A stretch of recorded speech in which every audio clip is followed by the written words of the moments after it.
My name is Sarah Mitchell, and 3 months ago, I thought inheriting my grandfather's 200-acre farm in rural Vermont was the blessing I needed to escape my suffocating city life. I was wrong, dead wrong. What I found buried beneath the old red barn wasn't just bones and broken promises. It was a truth so horrifying that half the town wanted me silenced, and the other half wanted me dead.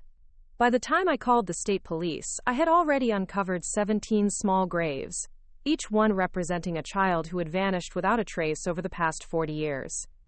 But the real nightmare began when I realized that my grandfather, Thomas Mitchell, the man I had loved and admired my entire life, wasn't just complicit in these disappearances. He was the one who had been making them happen. Before we jump back in, tell us where you're tuning in from, and if this story touches you, make sure you're subscribed, because tomorrow, I've saved something extra special for you. The call came on a Tuesday morning in September while I was reviewing case files at the Department of Social Services in Burlington. My supervisor, Jennifer, had just finished lecturing our team about the increasing number of missing children reports when my phone buzzed with an unknown number. The voice on the other end was gravelly and unfamiliar, introducing himself as Attorney William Blackwood from Millbrook County. "Your grandfather, Thomas Mitchell, passed away last week," he informed me matter-of-factly. "You've been named as the sole beneficiary of his estate, including the family farm on Riverside Road. The entire property, all 200 acres, is now yours." I nearly dropped the phone. I hadn't spoken to my grandfather in over 2 years, not since the bitter argument that had driven a wedge between him and my mother, Linda. She had always harbored deep resentment toward her father, claiming he was a cold, secretive man who had never shown her the love she deserved as his only child. As a result, our family visits to Riverside Farm had been infrequent and tense affairs, usually lasting no more than a few hours before my mother would find some excuse to leave early. But despite the family friction, I had always felt a strange connection to the weathered farmhouse and the rolling hills that stretched as far as the eye could see. Growing up in Burlington, I had spent my childhood summers exploring every corner of that property. Grandfather Tom would take me on long walks through the apple orchard, pointing out different bird species and teaching me the names of wildflowers that grew along the stone walls. He had a gentle way with me that seemed to disappear whenever my mother was around, as if he was afraid to show too much affection in her presence. During those precious afternoons, he would tell me stories about the farm's history, how his own grandfather had cleared the land by hand in the 1890s, how the big red barn had been raised by the entire community in a single day, how the Mitchell family had weathered the Great Depression by helping their neighbors and never turning away anyone who needed food or shelter. Those memories felt like they belonged to someone else's life as I sat in my cramped cubicle, surrounded by files documenting the worst of human nature: child abuse cases, neglect reports, families torn apart by addiction and violence. After 6 years as a social worker, I had seen enough suffering to fill several lifetimes, and the constant exposure to trauma was beginning to take its toll on my mental health. My relationship with David, my boyfriend of 3 years, had become strained as I grew increasingly withdrawn and cynical.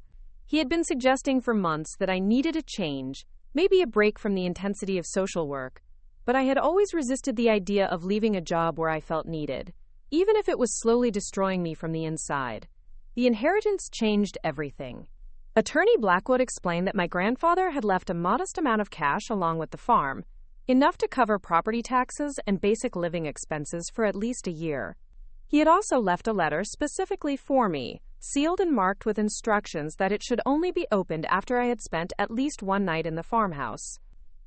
The oddly specific requirement should have been my first warning that something wasn't right, but at the time I was too overwhelmed by the unexpected opportunity to question the strange condition. That evening, I sat across from David at our favorite restaurant, nervously picking at my salad while I explained the situation. His initial reaction was exactly what I had expected. "Sarah, you can't be serious about moving to some isolated farm in the middle of nowhere. You have a career here, responsibilities. What about us? What about the work you're doing with these kids who need you?" I understood his concerns, but for the first time in years, I felt a spark of excitement about the future. The idea of leaving behind the endless cycle of court dates and crisis interventions, of trading my tiny apartment for acres of land and the freedom to breathe again, felt like a lifeline I desperately needed to grab. We argued late into the night, with David pointing out all the practical problems with my plan and me defending a decision I hadn't even fully made yet. By morning, however, something had crystallized in my mind. I needed this change, not just as an escape from my current situation, but as a chance to reconnect with the part of myself that had been gradually disappearing under the weight of other people's tragedies. I requested a leave of absence from work, packed my essential belongings into my aging Honda Civic, and drove the winding country roads toward Millbrook County with a mixture of anticipation and anxiety churning in my stomach. The farmhouse looked smaller than I remembered, its white paint faded and peeling in several places, the wraparound porch sagging slightly under the weight of time and neglect. But the bones of the structure were still solid, and the late afternoon sunlight streaming through the maple trees gave everything a golden, nostalgic glow that made my chest tight with unexpected emotion. I had forgotten how quiet it was out here, how the absence of traffic noise and urban bustle could make you hyper-aware of every small sound. The wind through the leaves, the distant lowing of cattle from a neighboring farm, the creak of the old wooden porch steps under my feet as I approached the front door. Attorney Blackwood had left the keys in an envelope tucked behind the mailbox, along with a brief note explaining that the utilities had been maintained and the house was ready for occupancy. Inside, the farmhouse felt like a time capsule preserved from my childhood visits. The same faded floral wallpaper in the kitchen, the same heavy wooden furniture in the living room, the same collection of ceramic roosters lined up on the windowsill above the sink. But there were subtle differences too, signs of my grandfather's solitary life in his final years. Stacks of newspapers dating back months, unopened mail piled on the kitchen table, a general sense of neglect that spoke to declining health and increasing isolation. I spent the first hour simply walking through the rooms, reacquainting myself with the layout and letting the memories wash over me. The narrow staircase leading to the second floor, where I had slept in the small back bedroom during summer visits. The root cellar beneath the kitchen, where my grandfather stored his preserves and root vegetables. The large stone fireplace in the living room, where we had roasted. Preparing and narrating this story took us a lot of time, so if you are enjoying it, subscribe to our channel. It means a lot to us. Now back to the story. Roasted marshmallows during the few times I had been allowed to stay overnight. Everything was exactly as I remembered it, yet somehow different, as if the house itself was holding its breath, waiting for something to happen. As darkness fell, I made myself a simple dinner from the supplies I had brought, and settled into the living room with the sealed letter that Attorney Blackwood had given me.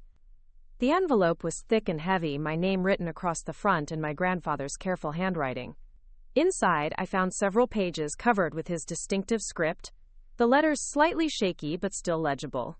The first paragraph made my heart race with a combination of love and sorrow that caught me completely off guard. "My dearest Sarah," he had written, "if you are reading this, then I am gone, and you have made the decision to come home to Riverside Farm. I always hoped you would return someday, not as a visitor passing through, but as someone ready to claim your rightful place here. This land has been in our family for over a century, and you are the only one who ever truly understood its beauty and its importance. Your mother never forgave me for the choices I made when she was young, choices that kept us apart when we should have been close. I pray that someday she will understand that everything I did was to protect her, to protect you, and to protect this community that has been our family's responsibility for generations." The letter continued for several pages, meandering through family history and philosophical reflections about duty, sacrifice, and the burden of keeping difficult secrets. My grandfather wrote about the challenges of maintaining a farm through economic hardships, about the importance of being a good neighbor and a reliable member of the community. He mentioned several local families by name, describing their struggles and the ways he had tried to help them over the years. But there was an undercurrent of something darker running through his words, veiled references to problems he had solved and situations he had handled quietly, without involving outside authorities. The final paragraph was the most puzzling and disturbing. "Sarah, there are things about this property and this community that you will need to understand if you choose to stay. Some of these things will be difficult to accept, and others may challenge everything you believe about right and wrong. I have left detailed records in the safe behind the bookshelf in my study, along with instructions about what you must do if certain situations arise. Remember that the people of Millbrook County have trusted our family for generations to make the hard decisions that others cannot make. That trust comes with a price, but it also comes with the power to protect those who cannot protect themselves. Be careful who you confide in, my dear girl. Not everyone in town has the community's best interests at heart, and there are those who would use your youth and inexperience against you if they knew what you had inherited along with this land. I read the letter 3 times, each reading leaving me more confused and unsettled than the last. What did he mean by hard decisions and situations that challenged right and wrong? What kind of records had he left in a safe I didn't even know existed? And why was he warning me about people in town when he had always spoken so fondly of his neighbors during my childhood visits? The rational part of my mind tried to dismiss his words as the rambling of an elderly man whose health and mental clarity might have been declining in his final months. But something deep in my gut told me that my grandfather had been completely lucid when he wrote that letter, and that every cryptic warning was based on genuine concern for my safety and well-being. That first night in the farmhouse, I barely slept. Every settling timber and creaking floorboards seemed amplified in the unfamiliar silence, and my mind kept returning to the strange tone of my grandfather's final message. I found myself lying awake listening for sounds that shouldn't be there, though I couldn't have explained what exactly I was expecting to hear.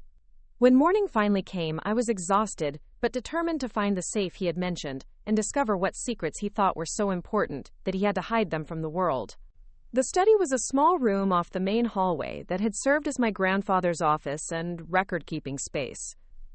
The walls were lined with bookshelves containing agricultural journals, local history books, and what appeared to be decades of farm-related paperwork. I spent over an hour examining the shelves before I noticed that one section seemed slightly different from the others. The books in that area looked newer and less worn, as if they had been recently arranged to conceal something behind them.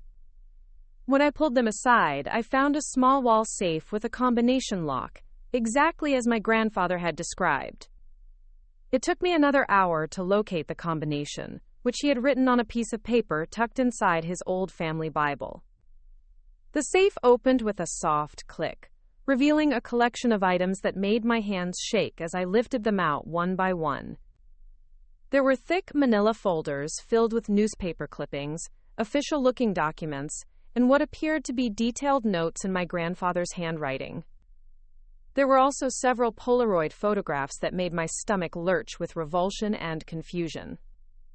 But the item that frightened me most was a small leather-bound journal, its pages filled with dates, names, and locations written in a code I didn't immediately understand. As I spread everything out on my grandfather's desk and began to piece together the contents, a horrifying picture started to emerge. The newspaper clippings were all missing persons reports spanning 4 decades, each one featuring a different child from the surrounding counties. Some were from Millbrook County itself, but others came from towns as far as 50 miles away. The ages ranged from 6 to 14, with no apparent pattern in terms of gender, race, or family background. What they all had in common was that they had disappeared without a trace, leaving behind devastated families and police investigations that had ultimately gone nowhere. The official documents were even more disturbing. Death certificates for children who had supposedly died of various causes, signed by Dr. Patricia Vance, who I recognized as the longtime coroner for Millbrook County. But the dates on these certificates didn't match the newspaper reports of the children going missing. Instead, they were all dated several weeks or months after the disappearances, as if someone had been creating false records to cover up what had really happened to these kids. Mixed in with the death certificates were property transfer documents, all bearing my grandfather's signature, showing that he had acquired small parcels of land throughout the county over the years, usually from families who were struggling financially or dealing with personal crises. But it was the photographs that finally made me understand the true horror of what I had discovered. They showed various locations on and around the farm, but with subtle differences that I wouldn't have noticed if I hadn't spent so many childhood hours exploring every inch of the property. Areas where the ground looked recently disturbed, where new growth patterns suggested something had been buried and the earth had been allowed to settle and recover. Locations that had been carefully chosen for their isolation and their proximity to natural landmarks that would make them easy to find again if necessary. The leather journal was the final piece of the puzzle, and the most damning evidence of all. Each entry began with a date and a name, followed by detailed notes about the child's background, family situation, and the circumstances surrounding their disappearance. My grandfather had written about these children as if they were problems to be solved, rather than human beings with families who loved them. He described their behavioral issues, their family problems, their potential for causing trouble in the community, all leading up to his cold, clinical assessment that they would be better off removed from society permanently. As I read entry after entry, the full scope of what my grandfather had been doing became impossible to deny. He hadn't just been complicit in these disappearances. He had been orchestrating them, working with a network of people throughout the county to identify troubled children and make them vanish in ways that wouldn't draw too much attention from outside authorities. The journal revealed a systematic operation that had been going on for decades, with my grandfather serving as the central figure who coordinated everything and provided the final resting place for victims on his isolated farm property. The realization that the man I had loved and admired my entire life was actually a serial killer specializing in children hit me like a physical blow to the chest.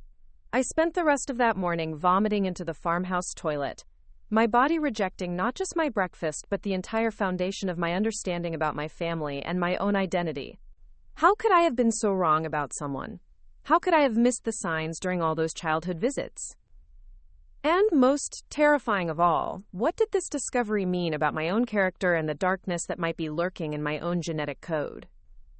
The days that followed my discovery blurred together in a haze of denial and desperate rationalization. I convinced myself that there had to be another explanation for what I had found in my grandfather's safe. Perhaps the newspaper clippings were part of some research project he had been working on, a way to help local law enforcement track missing persons cases across the region.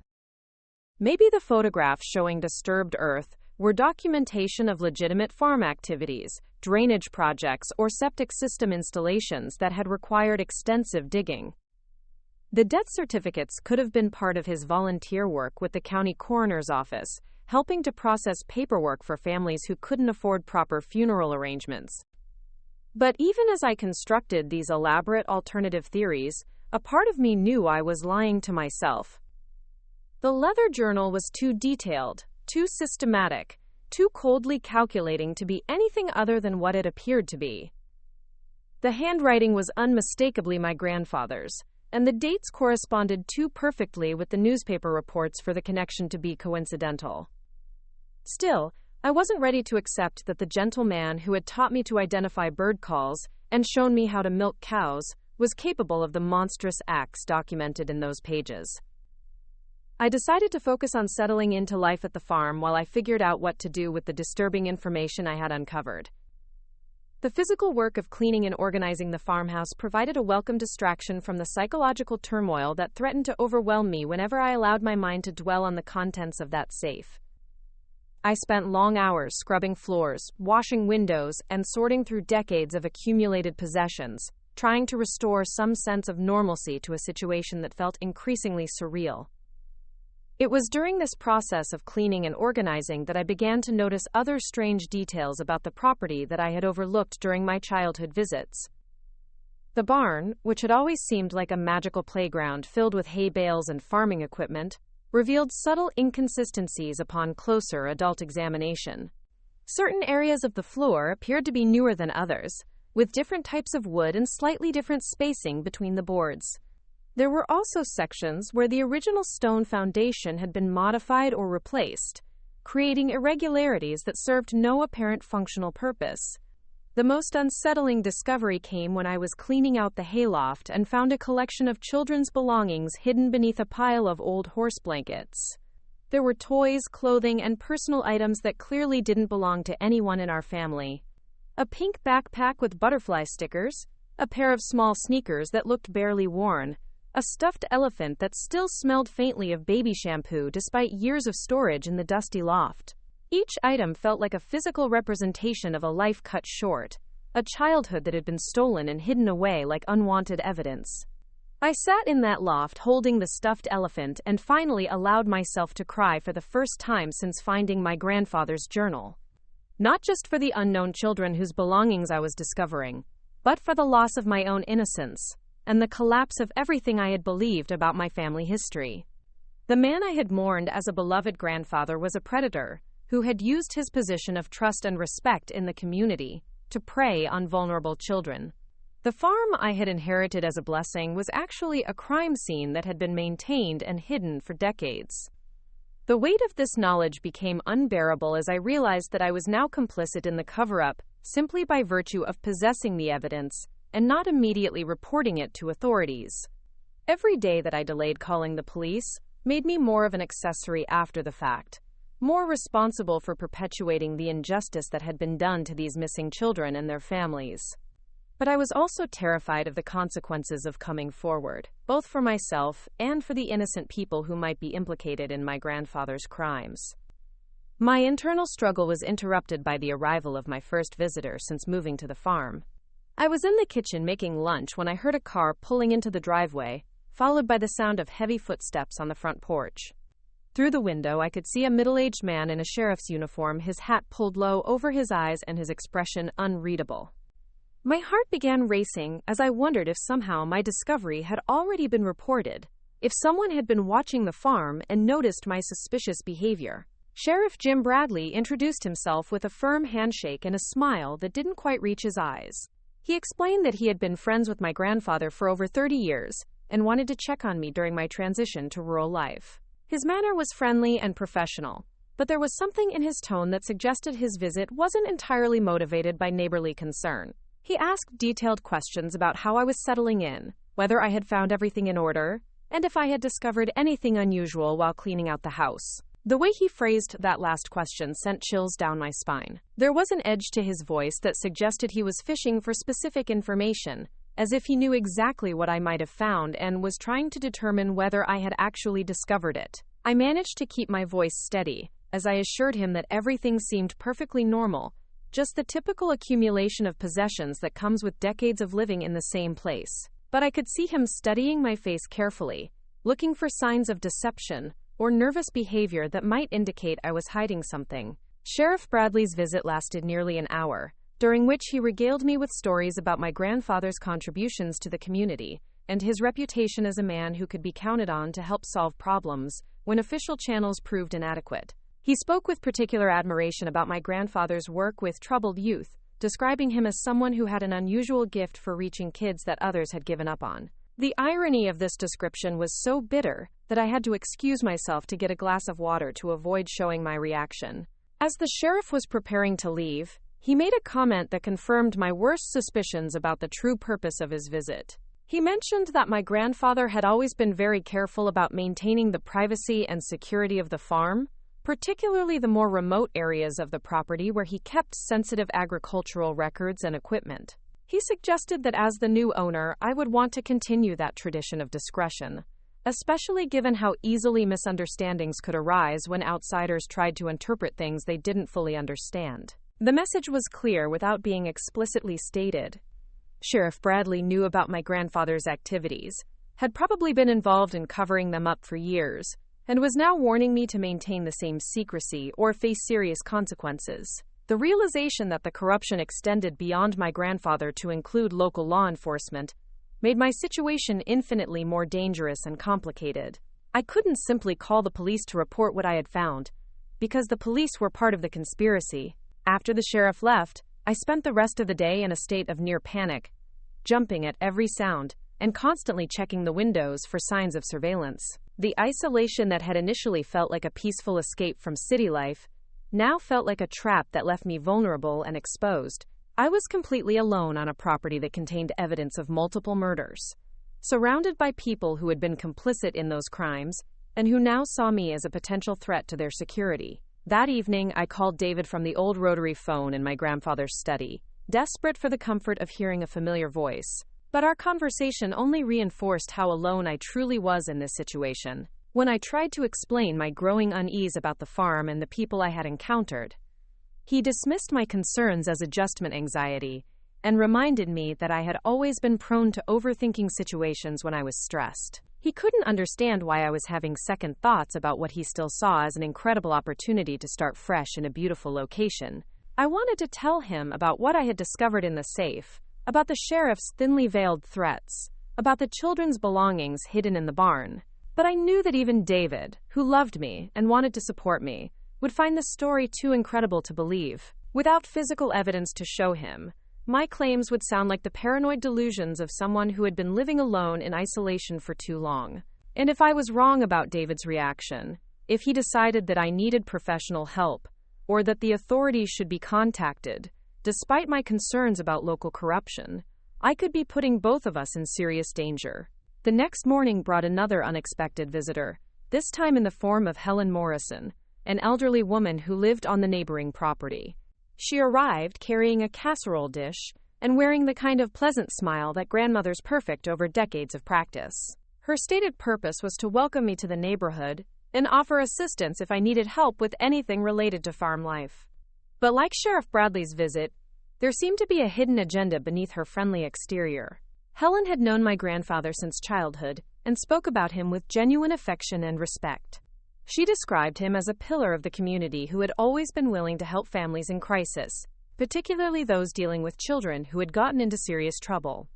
She mentioned several specific cases where my grandfather had intervened to help young people who were headed down dangerous paths, providing them with guidance and structure that had turned their lives around.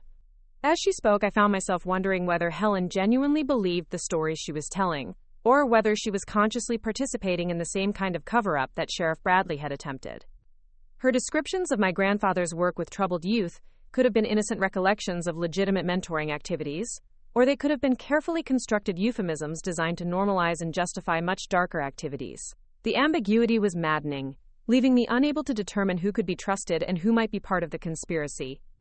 Helen's visit concluded with an invitation to attend the weekly coffee gathering at St. Mary's Catholic Church, where she assured me I would have the opportunity to meet other longtime residents who could share their memories of my grandfather and help me understand the important role our family had played in the community's history. She emphasized that maintaining those connections and honoring those traditions would be crucial to my successful integration into local society.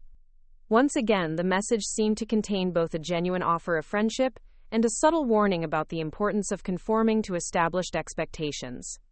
After Helen left, I spent the afternoon walking the perimeter of the farm property, trying to identify the locations that had been photographed in my grandfather's documentation. The landscape looked different in autumn than it had during my childhood summer visits, with bare trees and dormant vegetation revealing features that had been hidden during the growing season.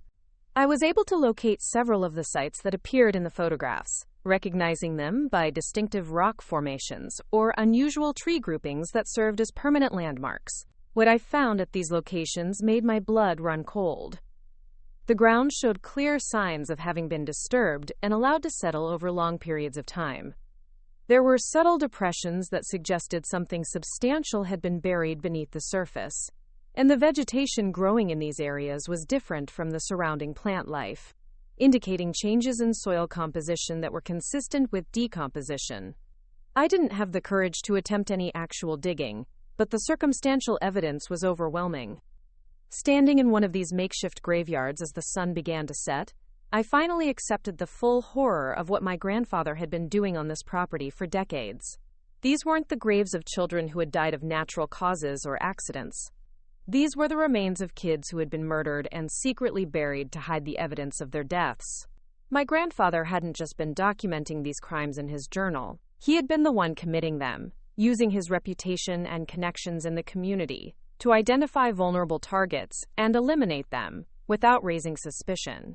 The realization that I was standing on what amounted to a private cemetery filled with the bodies of murdered children made me physically ill. I stumbled back toward the farmhouse, vomiting twice along the way as my body rebelled against the psychological trauma of understanding the true nature of my inheritance. The property that I had seen as a refuge and a fresh start was actually a monument to evil, a place where innocence had been systematically destroyed and hidden from the world.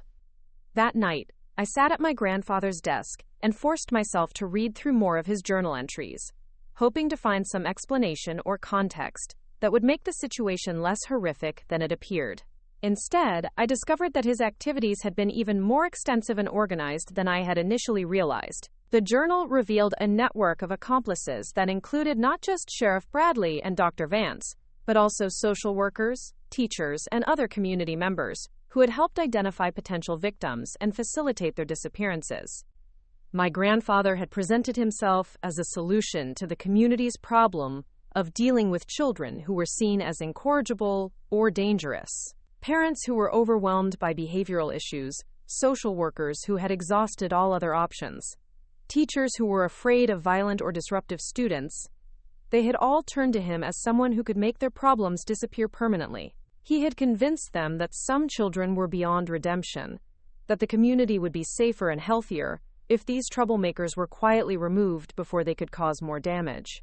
The journal entries revealed the cold, calculating mindset of someone who had genuinely believed that he was performing a valuable service for society. He wrote about each victim with clinical detachment, describing their behavioral problems and family situations as if he were writing case reports rather than planning murders. There was no remorse or acknowledgement that these were human beings with the potential for growth and change. Instead, he viewed them as defective products that needed to be discarded for the greater good. Reading these entries, I began to understand how my grandfather had been able to maintain his reputation as a respected community member while simultaneously operating as a serial killer. He had convinced himself and others that his actions were justified by the broader social benefits they provided. The children he murdered were already seen as problems by the adults in their lives, so their disappearances were often met with relief rather than grief. The families who mourned them were typically already marginalized by poverty, addiction, or social dysfunction, making them less likely to have the resources or credibility needed to demand thorough investigations. The systematic nature of the operation explained why so many children had been able to disappear over such a long period, without attracting serious attention from state or federal authorities. Each case had been carefully managed to appear as a runaway situation or family relocation, with false documentation created by Dr. Vance and other conspirators to support whatever cover story had been constructed. The children's belongings had been collected and stored rather than disposed of, perhaps as trophies or insurance against potential exposure, but their bodies had been buried on the farm, where they would never be found by accident. As I closed the journal and tried to process everything I had learned, I realized that my situation was far more dangerous than I had initially understood. I wasn't just dealing with a single corrupt sheriff or a small group of conspirators. I had uncovered evidence of a decades-long criminal enterprise that had involved dozens of people and resulted in the deaths of numerous children. The people responsible for these crimes were still alive, still in positions of power and influence within the community, and they would go to any lengths necessary to protect themselves from exposure.